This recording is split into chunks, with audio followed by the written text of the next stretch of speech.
એક દિવસ પોપટને જોઈ અને યમરાજ હસે છે.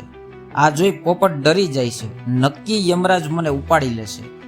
તે ઉડીને સીધા વિષ્ણુના વાહન ગરુડ પાસે પહોંચે છે અને કહે છે કે આજ યમરાજ મને જોઈને હસતા હતા, એ નક્કી મને ઉપાડી લેશે.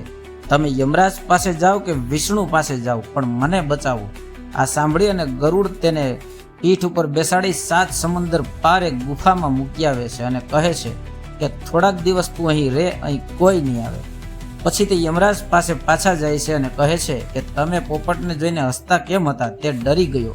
યમરાજ કહે છે કે આ પોપટનું મૃત્યુ 7 સમંદર પાર એક ગુફામાં હતું. મને થયું કે આવડું નાનું પક્ષી 7 સમંદર પાર કેવી રીતે જશે?